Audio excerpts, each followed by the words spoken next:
සමහර ඡන්දදායකයෝ අපිට ඊටාම කැමතියි. අපිට ඊටාම ආදරේ. අපි අවංක මිනිස්සු කියලා කියනවා. ඒ සියලුම ලකුණු ටික අපිට ලැබෙනවා. හරි ආදරෙන් ලකුණු ටික දෙන්නේ. ඒ දුන්න එක්කෙනා අපිට ඡන්දෙ දෙන්නේ නැහැ. මේකට උත්තරේ හොයාගත්තේ නැහැ තාම. ඇයි මේ? කාරණයක් තියෙනවා. කාරණේ තමයි එයා කියන එක. ඇයි මේ කියලා ප්‍රශ්න ඇහුවාම බොහොම සමීප වෙලා එයා කියන දෙයක් තමයි ජනතා විමුක්ති පෙරමුණ ආවොත් අපිට පල්ලි යන්න පුළුවන් වෙයිද? අපිට කෝවිල යන්න පුළුවන් වෙයිද? අපිට මුළු දවසේම වැඩ කරන්න වෙයිද? ඔය වගේ ඉතාම සාධාරණ ප්‍රශ්න ගොන්නක් මහනවා. මේ ප්‍රශ්න කටට දීලා තියෙන්නේ හිටපු රට පාලනය කරපු බොරුකාර පාලකයෝ. කෙසේ වෙතත් මේවා දැන් පළපදියම් වෙලා ජනතාව තුල මෙන්න මේවා සුද්ධ කරන්න මේවට ආමන්ත්‍රණය කරන්න ඒවා නැහැ. තාම ජනතාව ළඟ. එතකොට ඔබතුමා ඔය නව කොටසට ආමන්ත්‍රණය කිරීම සඳහා මොකක්ද ගන්න නව දේශපාලන ප්‍රවේශය?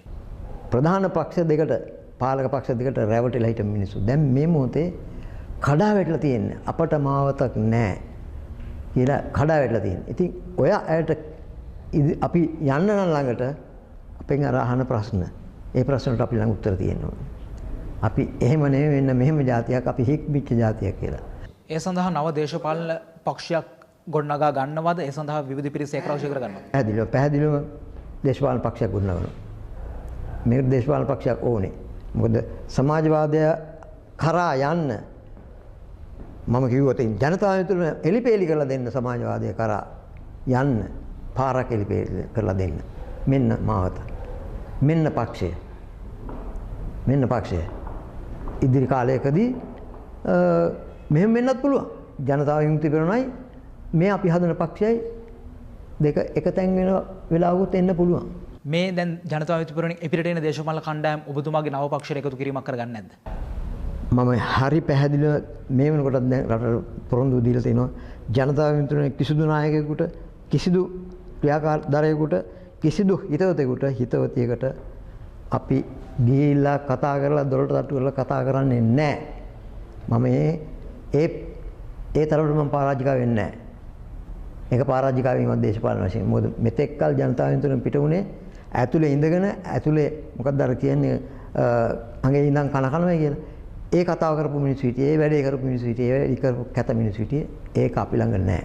හරි පැහැදිලිව මම දැන් තනි පුද්ගලයෙක්. තනි උත්සාහයක මේ යෙදෙන්නේ. ඒ උත්සාහය සාර්ථක වෙනවා. සාහිතික වශයෙන් සාර්ථක වෙනවා බලන්න. මොකද මට තියෙන්නේ තනි පුද්ගලයන්ගේ ආදර්ශ වලට තියෙනවා. තනි පුද්ගලයන් ශ්‍රේෂ්ඨ ආදර්ශය මේ රටට දීපු රෝහණ විජේවීර සහෝදරයා. තනියෙන් එළියට බැස්සා. තනියෙන් ඉදිරියට ගියා. දැවැන්ත සංවිධානයක් හැදුවා. ඔබතුමා සඳහන් කරන ඔබතුමා තනියෙන් සිටියත් විශාල පිරිසක් ඇතුළු මේ ගමන යා හැකි බවයි. විශාල පිරිසක් බලාගෙන ඉන්නවා මේ ආමන්ත්‍රණය කරන තෙක්. නමුත් ඔබතුමා මේ ගන්නා ගමන පෙරටුගාමීන් එහෙම නැත්නම් විමල් වීරවංශ මහතා ගත් ගමන වගේ නැත්නම් නන්දන ගුණතිලක මහතා ගත් ගමන වගේ වෙයිද? මතක් කරනකොටත් නිකන් ඇඟ අර පිළිකුල් සහගත දෙයක් ඇඟේ දැවටෙනකොට තියෙන අමාරුව ඒ අමාරුවම දැනෙනවා. මම මේ රටේ කිසිවෙකුට වරදක් කරලා නැහැ. මම මේ රටේ හරිම දේ කරලා තියෙන්නේ. ඒ නිසා ඉදිරියේදී පිළිකුල් සහගත මිනිහෙක් වෙන්නේ නැහැ. ඔය රොත්තම පිළිකුල් සහගත මිනිස්සු වෙලා තියෙනවා. ඒක නිසා ඉදිරියට යන්න බැරි වුණා. ඒගොල්ලන්ට යන්නෙත් නැහැ. සෝමවංශ අමරසිංහ මහතාගේ තීරණය සම්බන්ධයෙන් අදහස් පළ කළ ජනතා විමුක්ති පෙරමුණේ ප්‍රචාරක ලේකම් විජිත හේරත් මහතා. සෝමවංශ අමරසිංහ සහෝදරයා ජනතා විමුක්ති පෙරමුණේ ඉල්ලා අස්වනයි කියලා දැනුම් දුන්නා. ජනතා විමුක්ති පෙරමුණ විදිහට අපි සහෝදරයාගෙන් දිගින් දිගටම ඉල්ලා සිටියේ පක්ෂය තුළ තවදුරටත් රැඳී ඉන්න ඉල්ලා අස්වෙන්න එපා කියන එක. නමුත් ඔහු පෞද්ගලික තීන්දුවක් අරගෙන තිබුණේ පක්ෂයෙන් ඉල්ලා අස්වෙන්න. අපි ජනතා විමුක්ති පෙරමුණ තවදුරටත් බලාපොරොත්තු වෙනවා සහෝදරයාව පක්ෂය තුළ සඳවා තියාගන්න. කළුතර විද්‍යාලයේ ආදි සිසුවෙකු වන අමරසිංහ මහතා ජනතා විමුක්ති පෙරමුණේ සමාජිකත්වය ලබා ගන්නේ 1969 වර්ෂයේදී.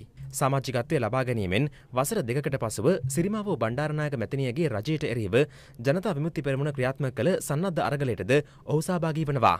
සන්නද්ධ අරගලයට දායකත්වය දුන් අමරසිංහ මහතා 1974 දී අත්අඩංගුවට පත්වන අතර ඔහුට වසර දෙකක සිරදඬුවමකට යටත් වීමට සිදුවනවා. යලි අමරසිංහ මහතා ජනතා විමුක්ති පෙරමුණේ හිටපු නායක රෝහණ විජේවීර මහතා යටතේ 87-89 කාලය තුල ක්‍රියාත්මක වූ සන්නද්ධ අරගලයටද දායක වනවා. පසුව ඔහු විදෙස්ගත වන්නේ එවක අමරසිංහ මහතා අත්අඩංගුවට ගැනීමට ක්‍රියාත්මක වූ මෙහෙයුම් අතරතුරයි. බ්‍රිතාන්‍යයේ ලන්ඩන් නුවර සිට ජනතා විමුක්ති පෙරමුණ වෙනුවෙන් දේශපාලනයේ නිරත වන අමරසිංහ මහතා යලි දිවයිනට පැමිණෙන්නේ 2001 වසරේ නොවැම්බර් මාස 22 වෙනිදායි. එහිදී කළුතර පැවති ජනහමුවකට සහභාගී වන අමරසිංහ මහතා ප්‍රවේගකාරී කතාවක නිරත වෙමින් 87 සහ 89 කාලය තුළ ජනතා විමුක්ති පෙරමුණේ සන්නද්ධ අරගලයේදී සිදු වූ ජීවිත හානි පිළිබඳව පළමු වරට ජනතාවගෙන් සමාව ගන්න ලැබුවා. සෝමවංශ අමරසිංහ මහතා ජනතා විමුක්ති පෙරමුණේ නායකත්වයෙන් ඉවත් වන්නේ 2014 වර්ෂයේ පෙබරවාරි මාස 2 වෙනිදායි. ජනතා විමුක්ති පෙරමුණෙන් ඉවත් වන අවස්ථාව දක්වා සෝමවංශ අමරසිංහ මහතා එම පක්ෂයේ ජාත්‍යන්තර කටයුතු පිළිබඳ ලේකම්වරයා ලෙස කටයුතු කළා.